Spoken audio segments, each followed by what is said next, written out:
The call came at 2:17 a.m. A voice too calm for the hour, too practiced for panic. "Sir, your wife's in the ER. We found her with her boyfriend." A pause. "You should come."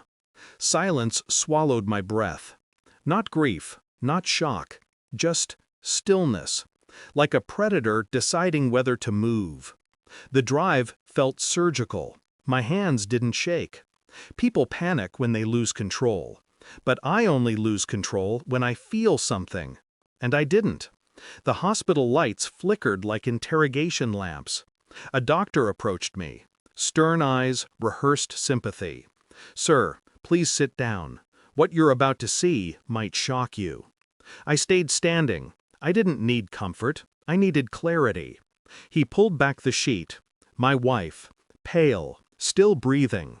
And the man beside her, not dead, but broken enough to envy the ones who were. The doctor leaned in. "Is it possible to get her out of this?" I asked. His voice dropped, heavy with secrets. "Sir, there's something more you need to know." Before he could finish, another voice replayed in my head, a shrill one, from earlier that morning. "If you want to join Thanksgiving, come wash the dishes." My daughter-in-law. Mocking, demanding, dismissing. I replied only one word.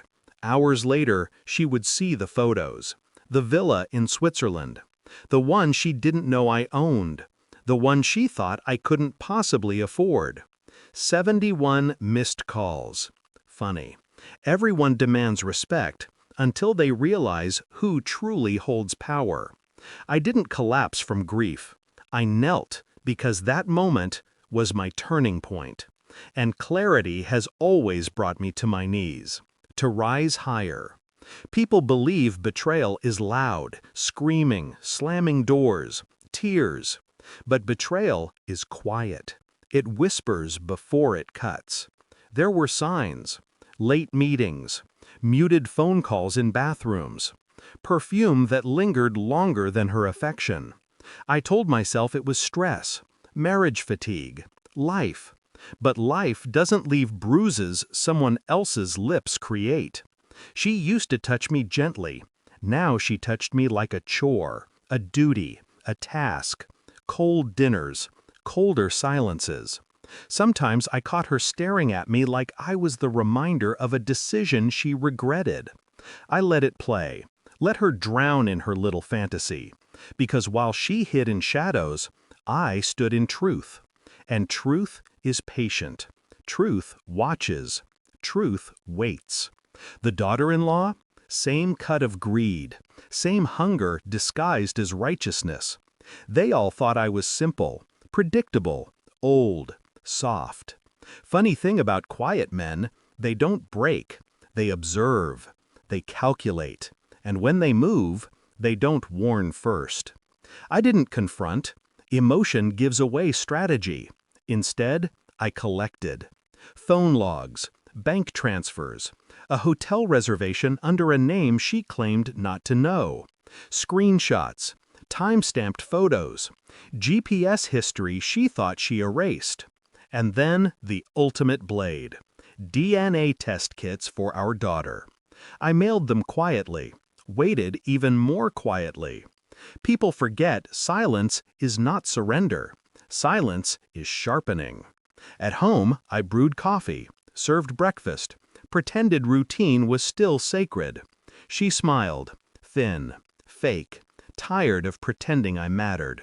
I smiled back, convincing enough to unsettle her. Occasionally, she touched my arm, a pity gesture, a breadcrumb of affection thrown to keep the illusion alive. Every touch felt like a hand dipping into my pocket.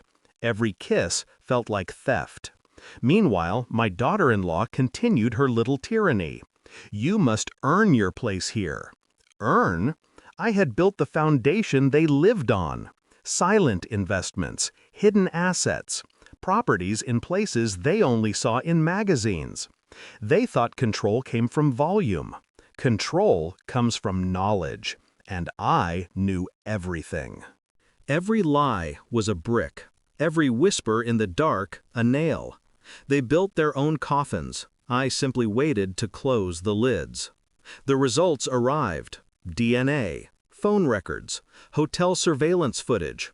Truth never screams. It simply stands undeniable. She walked into the living room that night unaware the world she crafted was already collapsing. I placed the envelope on the table. No accusations, no raised voice. She froze, smiled nervously, laughed weakly. "You're acting weird." I said nothing. Silence does the carving. She opened it, saw the numbers, the percentages, the proof. Her face drained, her breath stuttered. "You knew?" "I already knew before I suspected. That's the difference between instinct and evidence." She reached for my hand, a habit from when she believed touch could heal. I pulled away. Her eyes shook, foundation cracking. Beautiful. The doctor's earlier words replayed in my mind. "Sir, there's something more you need to know." Yes, there always is.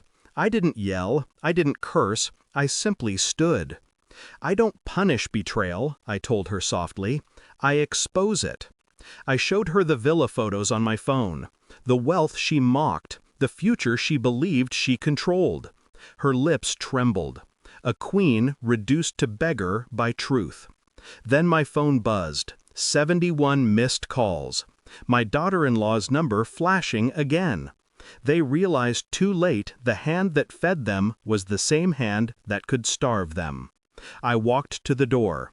She collapsed to her knees, just like I had in the ER. But for her, it was grief.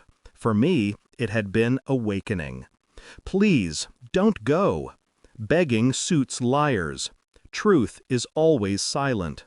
I placed the divorce papers beside her, signed weeks ago. Calculated exit. Perfect timing. "You traded love for leverage," I whispered. "Now you have neither." I left without looking back. The night air felt clean, weightless. Betrayal doesn't break a man, it clarifies him. As I drove, I passed the hospital again. The ER lights still harsh, still revealing truth in bodies and souls. The doctor wasn't wrong. There was something more I needed to know.